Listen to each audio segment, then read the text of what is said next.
Mesdames, Messieurs, bonjour et bienvenue dans ce flash d'information. Au Bénin, l'anacade, qui est la deuxième culture d'exportation du pays, a connu une augmentation de 9% au cours de la campagne 2023-2024. Avec un rendement moyen à l'arbre de 4,75 kg, elle atteint désormais plus de 203 800 tonnes. Selon le dernier rapport publié par la Direction de la statistique agricole du ministère de l'Agriculture, la culture de l'anacade au Bénin est un pilier essentiel de l'agriculture et de l'économie du pays. Cependant, la filière reste confrontée à de nombreux défis, notamment les fluctuations des prix sur le marché international ainsi que les difficultés d'accès au marché et aux infrastructures de transformation. Toujours au Bénin, on observe une hausse du taux de croissance économique de 6,3% en 2022. Le produit intérieur brut est passé à 6,4% en 2023. Selon une note produite par l'Institut national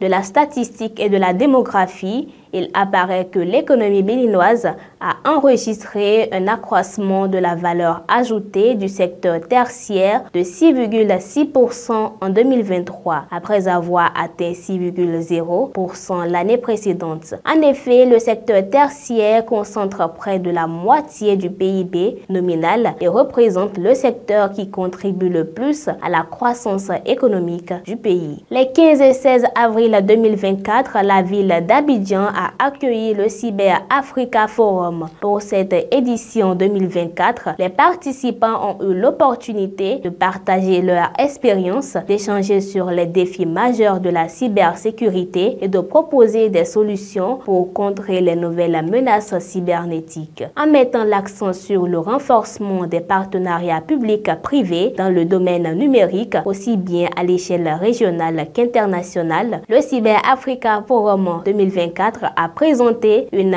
analyse des enjeux et des opportunités de l'intelligence artificielle pour la Banque ouest africaine de développement qui, en sa qualité de partenaire institutionnel, a pris part aux travaux. Il s'agit de rappeler l'importance de ce forum. En effet, l'économie numérique fait partie des axes prioritaires du plan stratégique Joliba 2021-2024 de la BOAD. Elle a à cet effet défini une stratégie sectorielle d'intervention portée par sa mission qui vise à contribuer au développement d'un secteur du numérique résilient, abordable, sûr et inclusif, favorisant l'intégration sous-régionale et la mise en place d'un marché numérique commun, levier de croissance des économies de l'espace UEMOA. La conférence des Nations Unies sur le commerce et le développement change de nom et devient ONU Commerce et Développement, en remplacement de la CNUSED.